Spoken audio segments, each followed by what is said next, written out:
So just to kind of give you an example, I just want to kind of role play this out.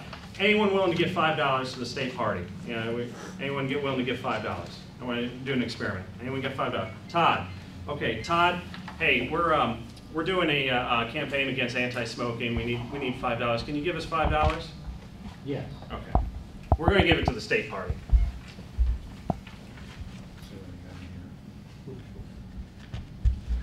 Just give me a couple dollars. It doesn't have to be $5. Okay, great. What just happened there? Someone shut out. What just happened? My wallet just got lighter. No. Wrong answer. You raised money. No. You asked in front of a group. No. Todd Singer just invested in the campaign to end anti-smoking. Because now what happens? Here, we'll give this to the state party. Now what happens? The flyers are done, ready to go out to the bar. So crap, we need people to go out and pass them out. Todd, thanks for giving us the $5. Because of that, we were able to print all these flyers. Can you help us pass them out? Now Todd, I didn't talk about that the first time I called, but now Todd's invested. He wants to see the campaign do well. So he's going to want to see his $5 actually put to work. He's going to be more eager to help you pass them out. Now if I had started with that when I first called him, he might have said no to the whole thing. But because I started with asking for money, now he's invested in the campaign. There's no place like home to raise money. One thing that supporters can do, and these can be as simple or as extravagant as you want, is you can get them to agree to host a fundraising event in their home. This can be a coffee. This can be a big catered event. This can be whatever you want. But it's a really good way of reaching out to the people that your supporters know and getting money out of them. Have the volunteer host work with your scheduler and try to pick a date. You need to allow at least 30 days from the time you agree to set the date until it actually happens. Ask your hosts to invite their coworkers, their friends, relatives, neighbors. Suggest having the volunteers look at their Christmas card list. Invite them to have lots of people, that a lot more than they think will attend. If they invite 100 people or if they invite 200 people, only 30 people show up, that's still a successful event. 30 people giving you money. Decide who's responsible for sending out the invitations.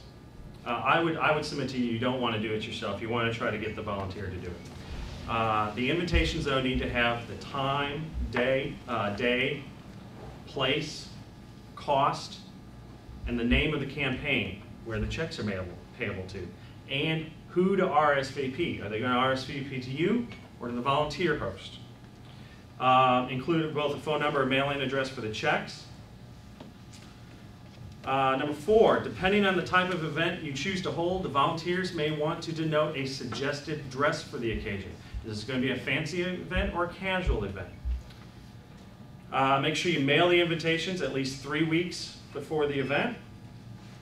Phone call follow-ups and personal solicitation is critical.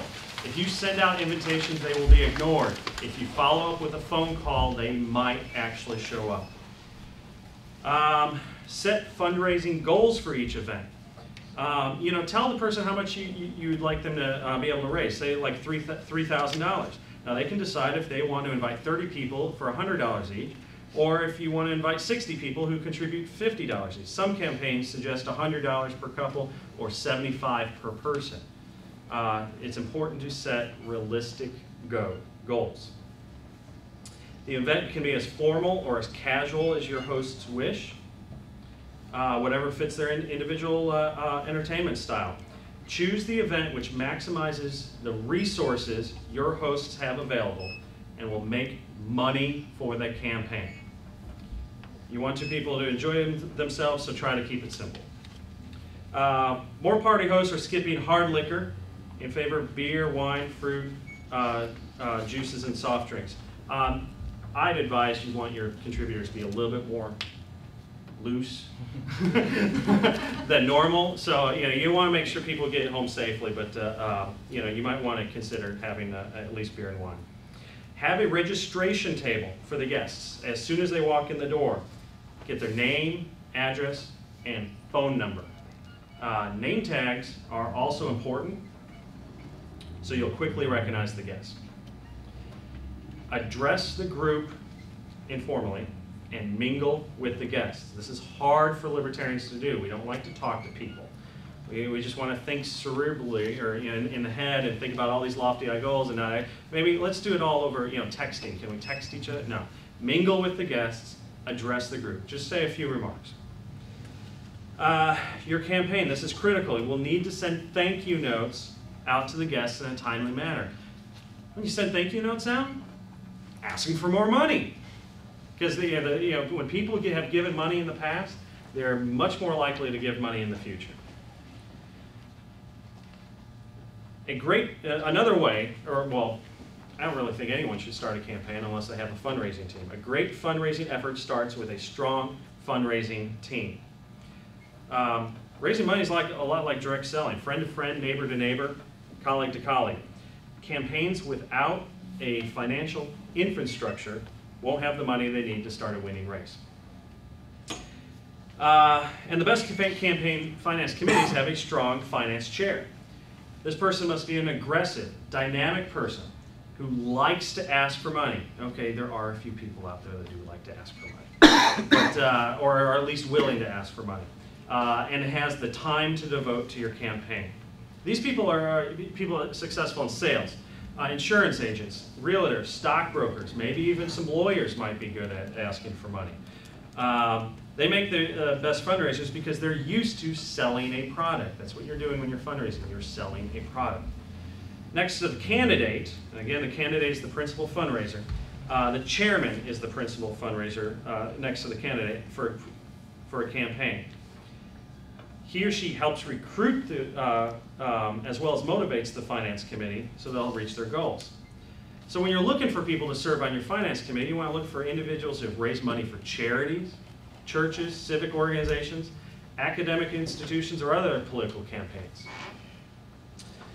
You round out the finance committee by recruiting members who meet the following criteria. I'll let you guys all flip sides. Number one, if you guys all just flipped over, it's a finance committee. Round out the finance committee by recruiting members who meet the following criteria. Occupation. Recruit individuals who can network with their colleagues and peers. Doctors, dentists, CPAs, bankers, home teachers, home builders, teachers, small business owners. Individuals that have access to a membership directory. People who can contact people in their field of expertise and find more people who might be willing to give money to a candidate. There are more than 4,000, Todd, correct me if I'm wrong, there's more than 4,000 PACs registered with the FEC. Yeah, it goes up all the time. Yeah, chances are people that you work, people you know work at companies that have PACs, and maybe political action committees. Maybe those, if somebody from the company asks them to, they might support your campaign. These are people to have on your finance committee. Number two, geographical. Recruit finance committee members by county, precinct, town, neighborhood. Ask them to raise money from people in that specific area. If I wanted to recruit money from people on the east side, I'd talk to Ed Angleton. If I wanted to do some recruit money from Hendricks County, I'd talk to Todd Singer, or maybe Eric.